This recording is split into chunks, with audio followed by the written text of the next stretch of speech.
Welcome to the Tech Talks Daily Podcast, where you can learn and be inspired by real-world examples of how technology is transforming businesses and reshaping industries in a language everyone can understand. Here is your host, Neil C. Hughes.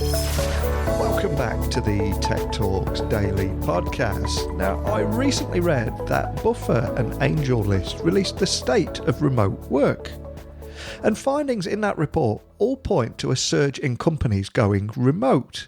I think it was 63% of companies now having remote workers. But of course, our world has changed dramatically since that report first came out. And it seems that everyone I know across 4 continents are now working from home, in what some are calling the new normal. Now, between me and you, I don't like that phrase because the new normal suggests that we're being prepared for a lifetime of lockdown, and I think we all want to get our old normal back later this year more than anything. But here in April 2020, companies worldwide have workers signing into Slack, Instagram, HubSpot, Google Docs, Microsoft Teams, Zoom, and so many other cloud-based platforms on a daily basis, and from multiple locations across the world. Now, while that remote working trend shows huge productivity increases amongst workers, some executives are left with a few unanswered questions about just how they're supposed to handle security in this new remote working world. So a company called Safeguard Cyber are a leading provider in end-to-end digital risk protection. And I've been reading how they've got some tips to address this remote security issue. Really understanding your risks before you address those security risks. To get to that place, you have to understand what they are. For example, thinking about all the tools your organisation uses in those day-to-day operations, and also the tools that make business processes even more efficient. For example, CRM has moved to Salesforce, marketing spends their time on social media, and sales teams are using social media and collaboration apps like Slack to communicate faster. But most SaaS applications are cloud environments. So it's time to consider the way your employees are using their phones, because most companies have great mobile device management protocols in place, but they don't protect against what's happening on the phone, such as app activity that feeds data into those cloud environments too. So these are just a few topics that I want to tackle with Jim Zoffoletti, CEO of Safeguard Cyber today. So buckle up and hold on tight so I can beam your ears all the way to the US so we can speak with Jim right now. So a massive warm welcome to the show. Can you tell the listeners a little about who you are and what you do? Sure, Neil. Thanks very much for having me. My name is Jim Zoffoletti. I am the CEO and co-founder of Safeguard Cyber. And you know, if one had to choose a vocation, I guess I'd consider myself a serial entrepreneur, having started my career in a big corporate finance training program at GE, one of the big American companies, and being told by my second boss there that I was never going to be better than kind of an average finance person, but I'd already been doing some entrepreneurship activities at GE. And decided that that was going to be my lot in life, was associated with being an entrepreneur. And I could almost trace my career trajectory with the rise of the internet. I got involved in starting a company in the mid 1990s and called Free Markets. That was a business where, you know, the information we were trafficking on the internet was just bids back and forth for the procurement of industrial goods. It was kind of like bringing auctions online. But the kind of dynamic that excited me was, you know, here was this new capability with the internet and the transiting of information and how it could fundamentally transform a business process. And I was with that through an IPO, left to go to business school in 2003, and started another business with Ottavio Freri, who's my co-founder for my current business. And we recognized at that point that the business opportunity that was taking place in terms of transforming businesses and the internet was kind of the availability of a whole bunch more information about people on the internet and opinions and the like. And so we got involved in a business that was about understanding and appreciating influencers and how influencers were identified and how to measure the influence that those influencers had, but also how to make sure that they were doing it in a way which was mitigating the risks that were out there.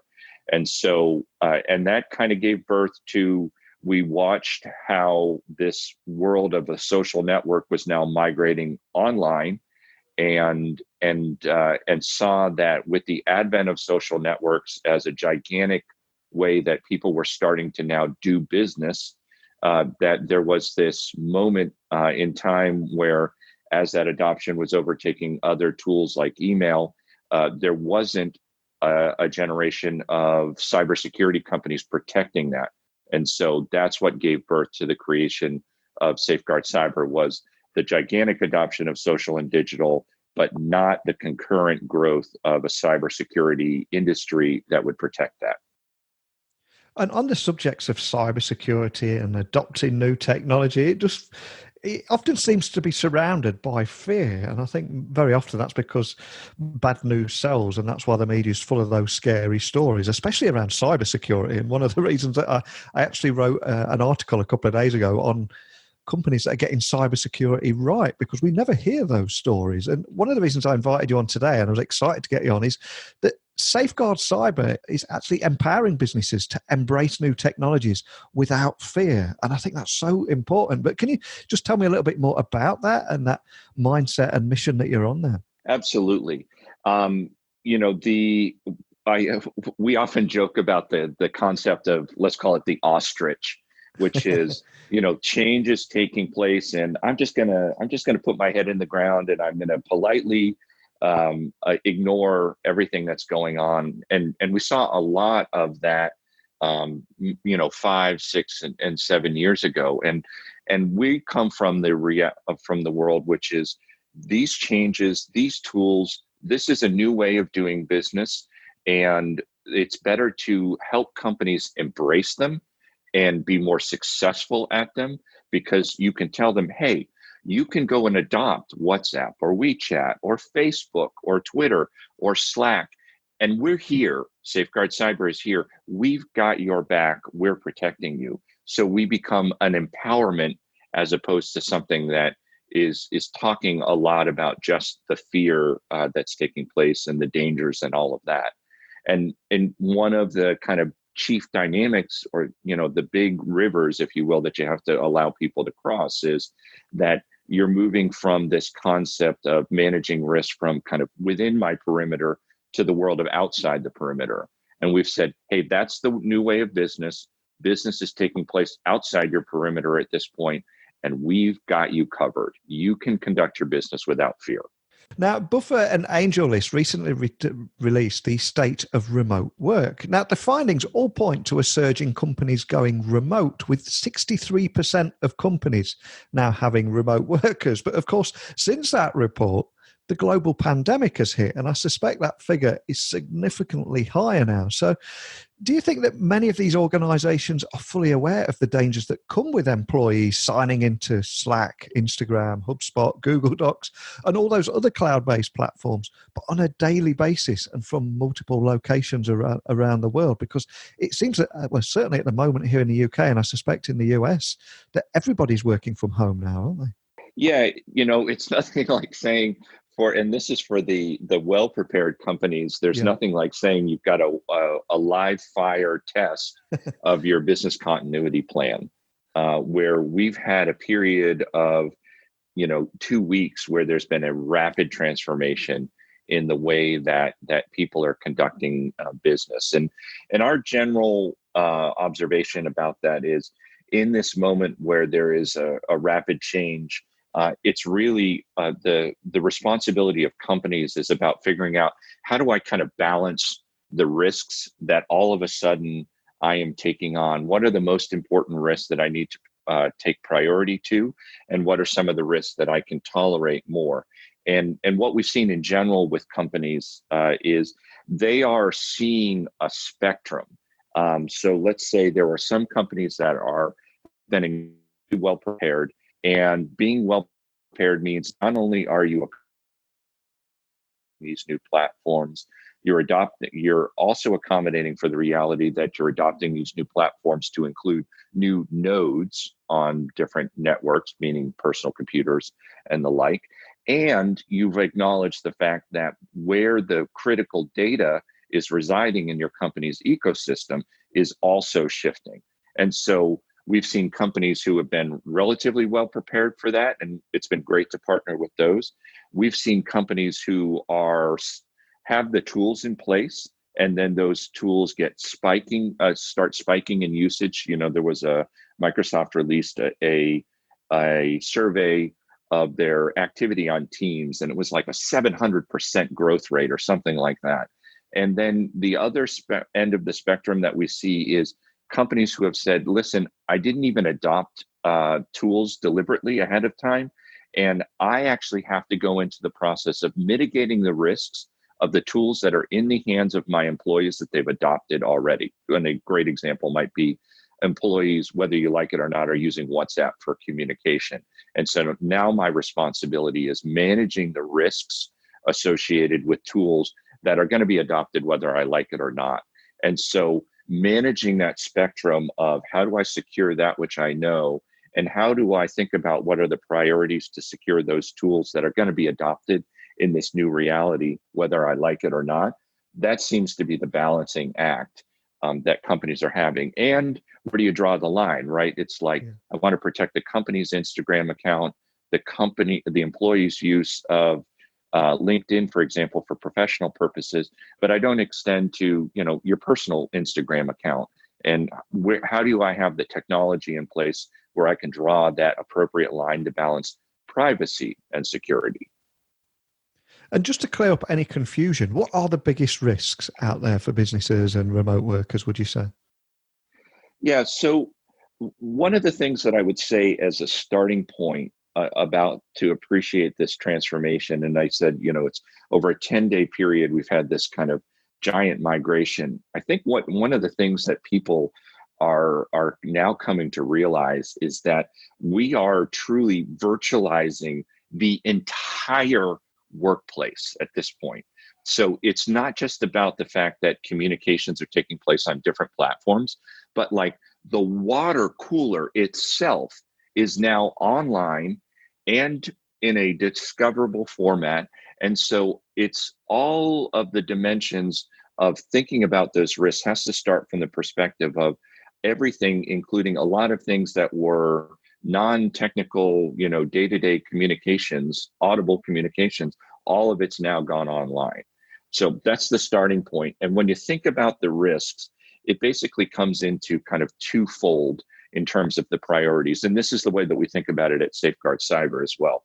One is the security threats that come about when all these platforms are being used and being used in a way that is critical for business. How do I protect the data, for example? How do I protect from intrusions into these different platforms? And so that's number one, the big bucket. As the workplace has migrated entirely to these platforms, you actually have to think about things like acceptable use and compliance and workplace environment. And so you don't want to be the cop, if you will, of all of the communications that take place. There's no getting around that communication is taking place online. Companies have a greater responsibility for supervision that the rules of the road are appropriate than they've ever had before associated with it. And so those are kind of the two biggest areas. How am I protecting the workplace? How am I thinking about protecting against the cybersecurity threats? And of course, we are living in a mobile first world now. So I've got to ask, should businesses be paying more attention to employees that are using their phones and look beyond their existing mobile device management protocols that they might have in place? Absolutely. And probably one of the best exemplars that we see with that is a platform that I already mentioned, WhatsApp. Yeah. WhatsApp sitting on just about every person's mobile device. It's also outside of the MDM container or MDM protocol. So here you've got this tool. It's going to be part of daily professional life. There's going to be communications back and forth. And if I am reliant as an organization on my MDM platform for providing security and risk management, I literally have a gigantic blind spot that's in place. And so, again, in the world that we live in Safeguard Cyber, we've said, hey, you can't be attached to a device. You can't be attached to a PC. You have to be at the networks themselves in order to protect the company's interests. That was the kind of hard work that we did. And so that's been something that's been really important from our perspective, is this mobile world requires a different mindset than I can just put on an MDM solution and I'm protecting it. It begins to break down as you think about just bring your own device and again, WhatsApp as well. But the other point that I would make about this is mobile is just one example of breaking that model. So you've got to pay attention to mobile, but you've got to realize that the reality is we're in an anywhere world, which is to say you can get to LinkedIn, for example, from any different access point in the world on any different platform. So an app or a mobile app or my personal device or my personal computer. And so it's not just about understanding how to be more holistic in your mobile world, but holistic in all of your access points that are out there. That's the priority we talk with companies about. And is there anything else that business should be watching for? Because there are so many different chat functions now on things like Microsoft Teams and Slack that people are using for quick collaboration. So is there anything about that they should be watching as well? Absolutely. In fact, what I would tell you is sometimes the little things in these platforms are really the big things. And what I mean there is, if you think about those capabilities like chat that you mentioned, what it kind of bubbles up to the surface is that at the root, all of these different digital channels, WhatsApp and WeChat and Slack and Microsoft Teams and Facebook and LinkedIn, they're all messaging platforms. They are all platforms where you can communicate back and forth and to one to many, and I can attach a file and I can attach a hyperlink. And it's in many ways, it's like email on steroids and across all of these different platforms and with little to any point-to-point protection that's in place. And so one of the chief reasons that we end up talking to companies a lot is when they recognize that just as they protected their email, they need to protect all of their other digital messaging and digital platforms. And so it's ironic because a lot of times people don't talk about that functionality as core to, for example, what happens in a social network. But it's truly one of the most important things as an organization to think about protecting. Now, there are other aspects to social networks that represent risk events. For example, in a social network, I have a profile, and the profile could be taken over and changed and altered or defaced. And that's a risk area. But at the end of the day, the messaging, the chat functions that are taking place in these platforms are arguably the most pervasive and the most important to protect because they're so analogous to email and therefore subject to the same kind of risks like spear phishing, for example, which is just as common now on the social and digital platforms as it is on email. And another question I feel I've got to ask is because we're at a time now where more people than ever are working together remotely. So what do you anticipate as current roadblocks and also any current opportunities? Yeah, I mean, I would tell you the roadblock that is facing people right now, this gets back to the ostrich analogy that I made earlier, is security. You've got this dynamic sometimes where we've had this gigantic transformation over the last 10 days in terms of the way that people are doing business. The entire workplace has gone online, and companies are still trying sometimes to say, hey, we can't secure that platform, you can't use it. And it's really like it's like the little boy who tried to put the finger in the dam to stop the water from reaching through. You just can't do that forever. So the roadblocks are driven by security, but there is an opportunity that's taking place, and it's going to be a little bit Darwinian, but it's kind of the companies who take this crisis and are quick to adapt are going to be the ones who are going to be fundamentally successful.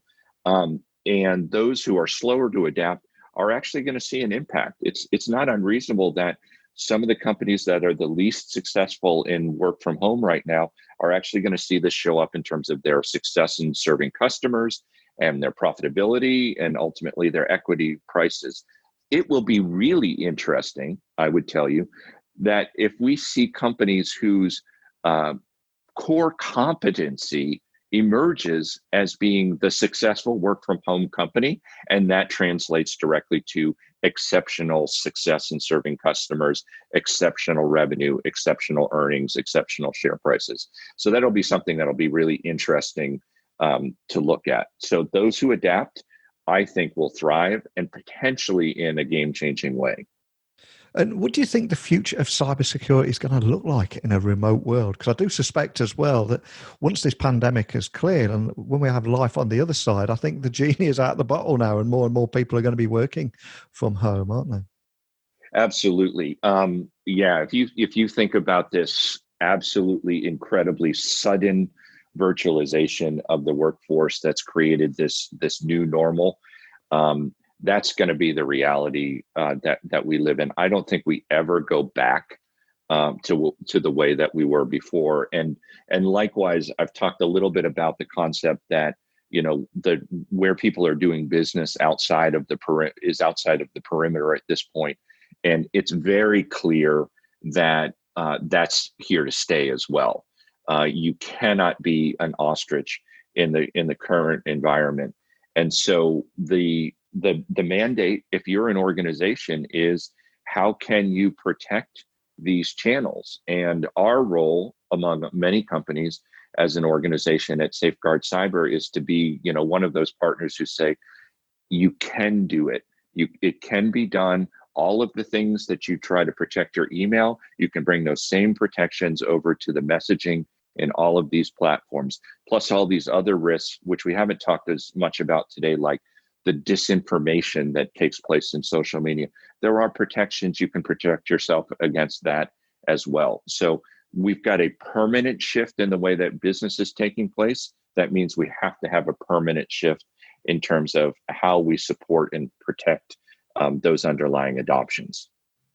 And what's next for Safeguard Cyber? Is there anything that excites you about the road ahead? I appreciate you probably can't share too much about the technical aspects of what you're doing at Safeguard Cyber in the future, but is there anything you can share?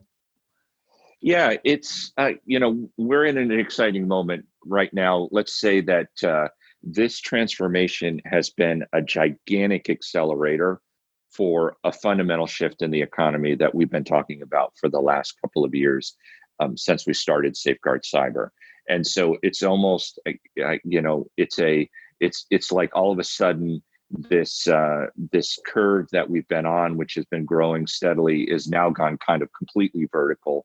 And it's full of opportunity. And so the way that we think about the opportunities that get us excited is, digital channels don't stay static.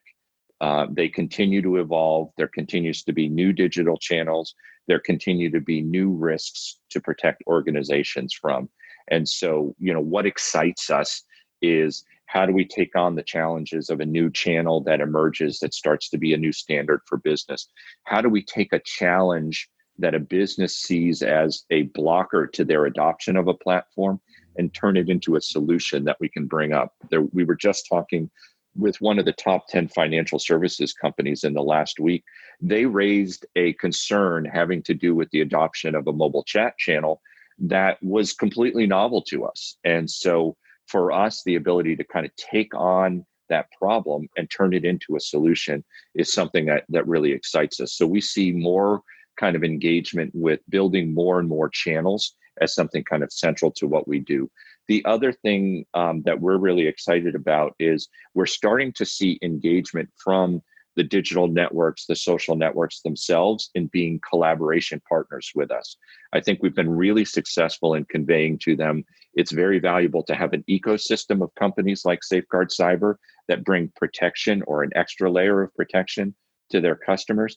But now we're really having dialogue back and forth about how we can share information and collaborate and communicate and interconnect in a way that really protects their customers better. That's something that we're really excited about.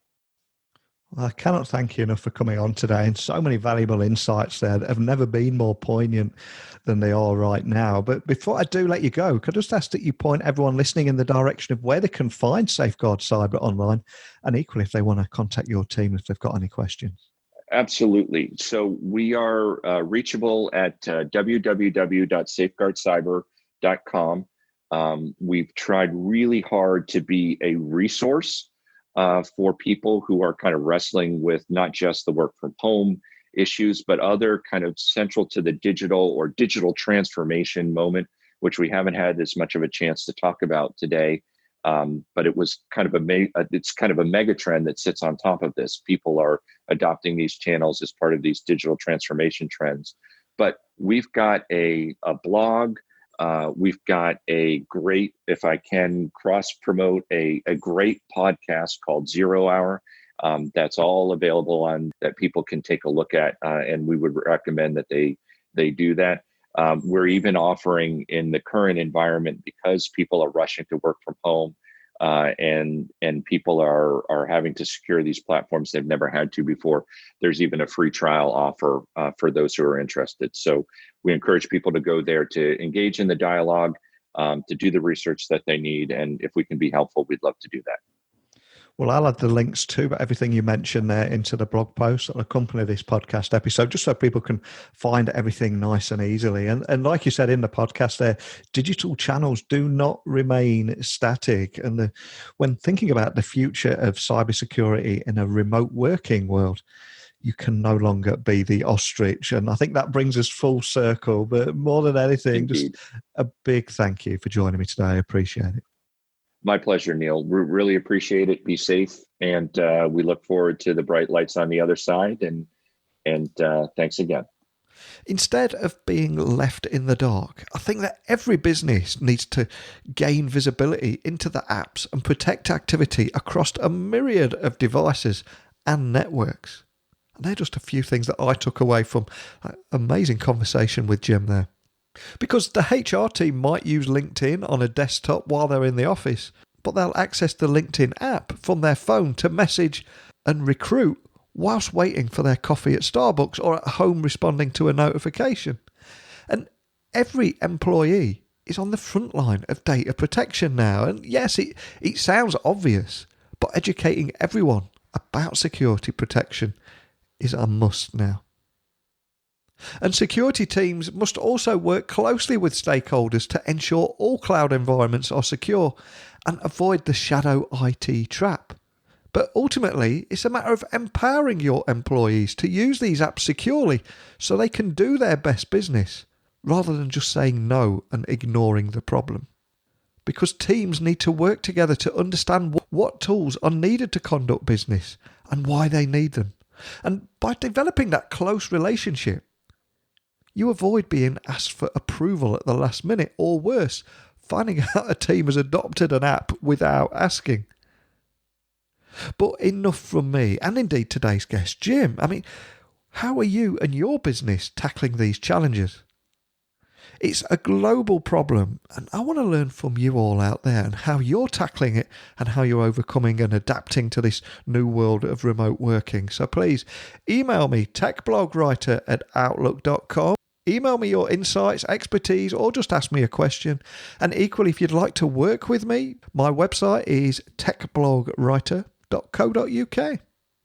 So I cannot thank Jim enough for coming on the podcast and ironing out and discussing some of those big challenges that we're all going through right now. And hopefully by you sharing your opinions and insights too, maybe we can learn a thing or two together. So I'll return tomorrow with another guest, but more than anything, just a big thank you for listening. And until next time, don't be a stranger. Thank you for listening to the Tech Talks Daily Podcast with Neil C. Hughes. Remember, technology works best when it brings people together.